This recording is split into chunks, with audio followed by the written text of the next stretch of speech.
لله وحده والصلاة والسلام على من لا نبي بعده أما بعد فأعوذ بالله من الشيطان الرجيم بسم الله الرحمن الرحيم وعنده مفاتح الغيب لا يعلمها إلا هو ويعلم ما في البر والبحر وما تسقط من ورقة إلا يعلمها ولا حبة في ظلمات الأرض ولا رطب ولا يابس إلا في كتاب مبين وقال النبي صلى الله عليه وسلم لا يؤمن أحدكم حتى يكون هواه تبعا لما جئت به وقال النبي صلى الله عليه وسلم إن قتلت أو حرقت لا تشرك بالله أو كما قال عليه الصلاة والسلام. واجب التکریم قابل صد احترام علماء کرام، محترم دوستوں، بزرگوں اور عزیز بھائیوں، اللہ تبارک و تعالیٰ کے بے شمار انعامات اور احسانات ہیں ساری کائنات کے ہر ذرے پر، چونکہ اسی نے سب کو وجود بخشا ہے اور وہی سب کی پرورش فرما رہے ہیں. الحمدللہ رب العالمین، سارے جہاں کو پالنے والا اکیلا ایک اللہ ہے. وہ سب کو پالتا ہے، انسانوں کو، جانوروں کو، وہ مخلوق جو جہاں کہیں رہتی ہے، آسمانوں میں، تحت الثری میں، سمندر میں، خشکی میں، جہاں کہیں رہتی ہے، سب کو پالنے والا اللہ ہے. الحمدللہ رب العالمین، یہ صفت ربوبیت جو ہے یہ بڑی اہم ہے اور اس کو ماننا تھوڑا مشکل ہے. اللہ کو معبود ماننا، مسجود ماننا آسان ہے، لیکن رب ماننا ذرا مشکل ہے.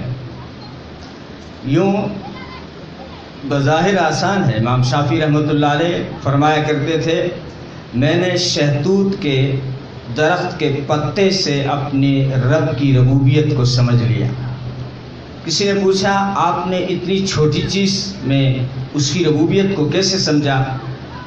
تو فرمانے لگے، شہتوت کا درخت جو ہے اس کے پتے کو ایک ہی قسم کا پانی ملا ہے اور اس کا رنگ بھی ایک جیسا ہے، لیکن اسی پتے کو جب سانپ کھاتا ہے تو زہر بن جاتا ہے، اسی پتے کو جب مکھی کھاتی ہے تو شہد بن جاتا ہے، اسی پتے کو جب کیڑا کھاتا ہے تو ریشم بن جاتا ہے، اسی پتے کو جب بکری کھاتی ہے تو دودھ بن جاتا ہے، اسی پتے کو جب ہرن کھاتا ہے تو مشک بن جاتا ہے. امام ابو حنیفہ رحمۃ اللہ علیہ کا مناظرہ ہوا دہریہ قسم کے لوگوں سے جو کہتے تھے خدا ہے ہی نہیں، اور امام ابو حنیفہ رحمۃ اللہ علیہ سب سے اخیر میں پہنچے. تو لوگوں نے شور مچایا کہ آپ ہار کے ڈر سے جو ہے لیٹ آئے ہو، دیر کیوں ہوئی؟ تو امام صاحب نے فرمایا، بات یہ ہے کہ میں تو جلدی نکل گیا تھا گھر سے، لیکن جب میں سمندر کے کنارے آیا تو کوئی کشتی نہیں تھی، آنے کی کوئی شکل نہیں تھی. اتنے میں میری آنکھوں کے سامنے جو درخت کھڑا تھا اس کی لکڑیاں اپنے آپ جو ہے کٹنا شروع ہوئی اور اس کے پاٹیے بننا شروع ہوئے اپنے آپ، اور اپنے آپ کشتی بننا شروع ہوئی، اور وہ کشتی چل کے میرے پاس اپنے آپ آئی.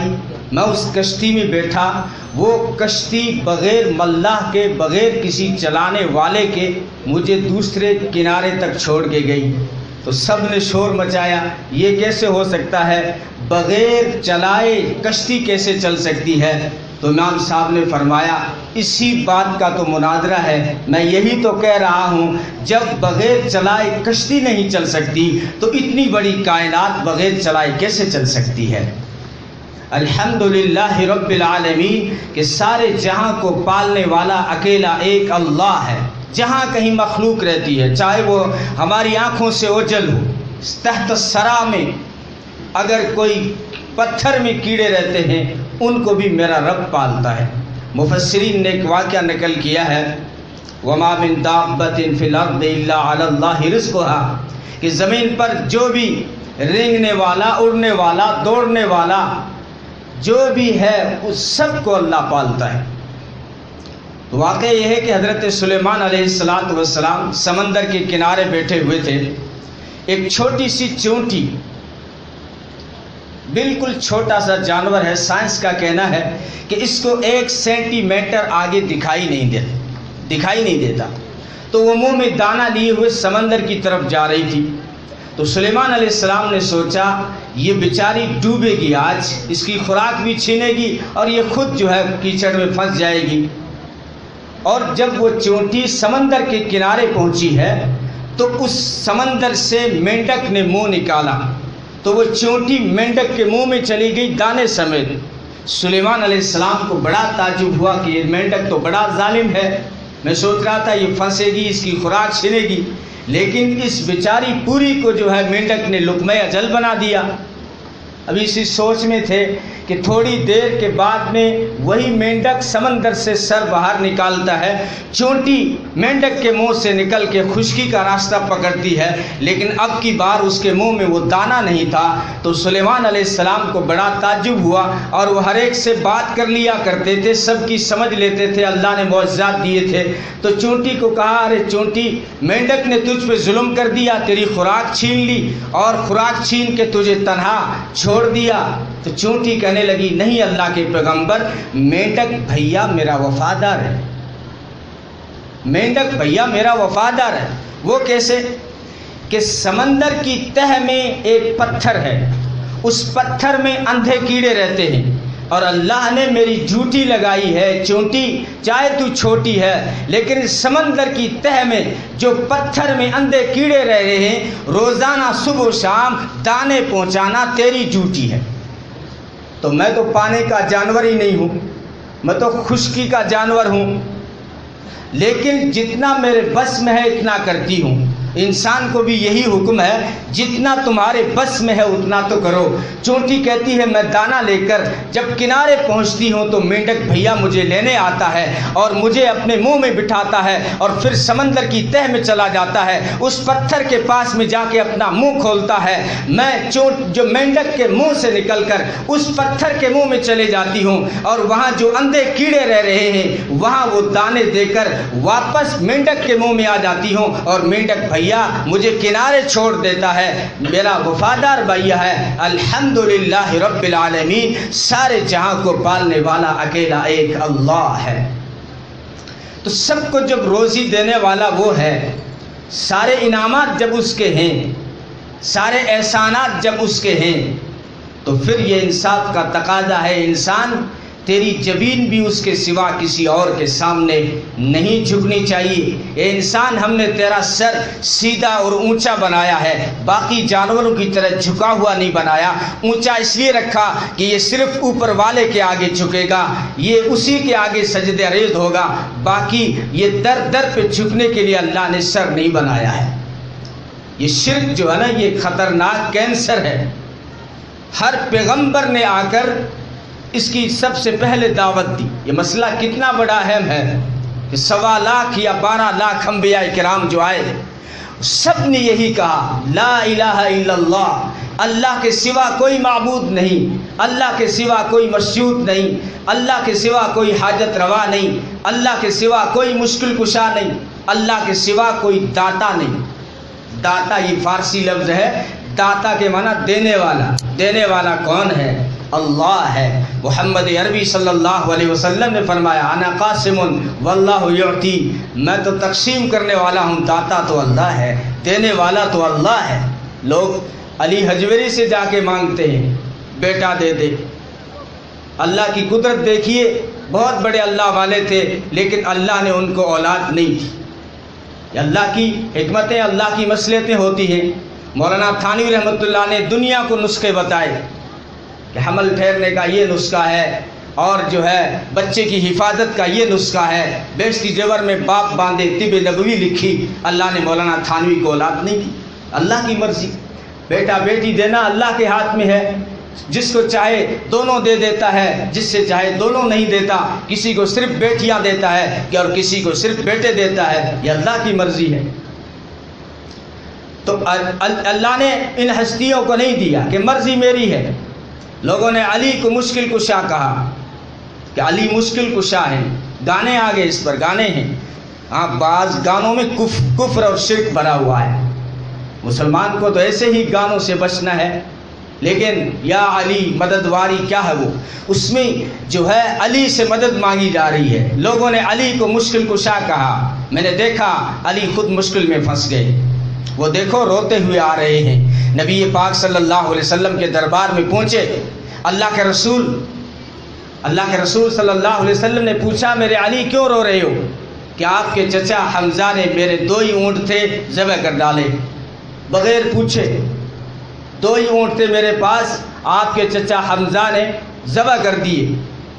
اللہ کے رسول صلی اللہ علیہ وسلم نے بلایا نہیں، چچا تھا، ادب۔ پہنچے حمزہ کے گھر، وہاں دیکھا حمزہ رضی اللہ تعالی عنہ نشے میں مست ہیں۔ اس وقت شراب حرام نہیں ہوئی تھی، نشے میں مست ہے۔ اللہ کے رسول صلی اللہ علیہ وسلم نے کوئی بات نہیں کی حمزہ سے، چپ چاپ واپس چلے آئے۔ حضرت علی کو بڑا تعجب ہوا کہ میرے تو 2 اونٹ کاٹ دیے گئے اور انہوں نے اپنے چچا کو کچھ نہیں کہا۔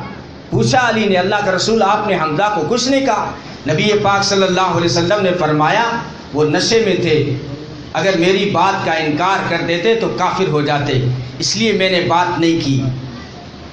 اور جب یہ بات فرمائی نبی پاک صلی اللہ علیہ وسلم نے تو حضرت علی رونے بیٹھ گئے۔ تو جس کو دنیا مشکل کشا کہتی ہے، مشکل کشا تو حقیقی اللہ ہے۔ مشکل کشا اس سے کہتے ہیں جس پہ کبھی مشکل نہیں آتی۔ باقی سب پہ جتنے بھی بڑے بڑے اللہ والے آئے سب پہ مشکلیں آئی۔ آدم علیہ السلام پہ مشکل آئی کہ نہیں آئی؟ اللہ نے جنت سے نکال دیا، اس سے بڑی مشکل کیا ہوگی؟ کپڑے اتر گئے، اس سے بڑی مشکل کیا ہوگی؟ میاں بیوی کی جدائی ہوگی، اس سے بڑی مشکل کیا ہوگی؟ مشکلات میں حضرت آدم علیہ السلام نے کس کو پکارا؟ قرآن سے پوچھو، ربنا ظلمنا انفسنا وان لم تغفر لنا وترحمنا لنکونن من الخاسرین۔ کہ اللہ اگر تو نے آدم کی نہیں سنی اور آدم پہ رحم نہیں کیا اور اگر اس سے معاف نہیں کیا تو آدم ہلاک ہو جائے گا۔ وَذَنُّونِ إِذْ ذَهَبَ مُغَاضِبًا فَظَنَّ أَن لَّن نَّقْدِرَ عَلَيْهِ فَنَادَىٰ فِي الظُّلُمَاتِ۔ وہ دیکھو یونس علیہ السلام پہ مشکل آئی کہ مچھلی نے اپنے اندر نگل لیا اور اس مچھلی کو دوسری مچھلی نے نگل لیا اور وہ مچھلی پھر سمندر کی تہہ میں آ گئی۔ کتنے اندھیرے ہو گئے، رات کا اندھیرا، سمندر کا اندھیرا، مچھلی کی پیٹ کا اندھیرا۔ یونس علیہ السلام نے 3 اندھیروں میں 4 اندھیروں میں کس کو پکارا؟ قرآن کہتا ہے فنادى في الظلمات اللہ الہ الا اللہ سبحانک انی کنت من الظالمین۔ اے اللہ اگر یونس کی یہاں پر مدد نہیں کی تو یونس کو یہاں سے کوئی نہیں نکال سکتا، یونس کو یہاں سے کوئی نہیں بچا سکتا۔ اور اللہ نے کہا بھی فلولا انه كان من المسبحين للبث في بطنه الى يوم يبعثون، کہ اگر مچھلی کے پیٹ میں یونس میرا نام نہ لیتا تو قیامت کی صبح تک مچھلی کے پیٹ میں رہتا۔ تو دینے والا داتا کون ہے؟ رب کون ہے؟ سجدے کے لائق کون ہے؟ عبادت کے لائق کون ہے؟ روزی دینے والا کون ہے؟ تو سجدے کس سے کیے جائیں گے؟ مشکلات میں کس کو پکارا جائے گا؟ اللہ تبارک و تعالیٰ ہی کو پکارا جائے گا، وہی سب کو پالتے ہیں۔ وہ دیکھو زکریا، کلما دخل علیہا زکریا المحراب وجد عندہا رزقا۔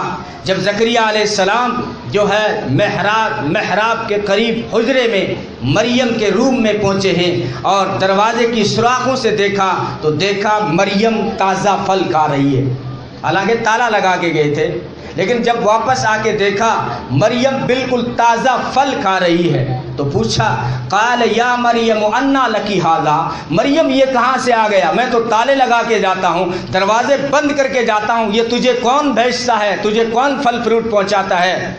وہ مریم تھی، کوئی اس دور کی مائی ہوتی تو کہہ دیتی کہ یہ پیر پاگارے کا کرم ہے، یا جو ہے تاملور والے بابا نے بھلی کی ہے، یا قاسم فقیر نے بھلی کی ہے۔ وہ مریم تھی، کہنے لگی قالت هو من عند اللہ، یہ اللہ نے بھیجا ہے، اللہ کی طرف سے آیا ہے۔ تو زکریا نے کہا یہ تو میں بھی جانتا ہوں دینے والا تو اللہ ہے، لیکن اس کے دینے کے کچھ اصول ہیں، تو جو پھل کھا رہی ہے اس کا تو موسم بھی نہیں ہے اور اس علاقے میں یہ پھل ملتا بھی نہیں ہے۔ تو مریم نے کہا ان اللہ یرزق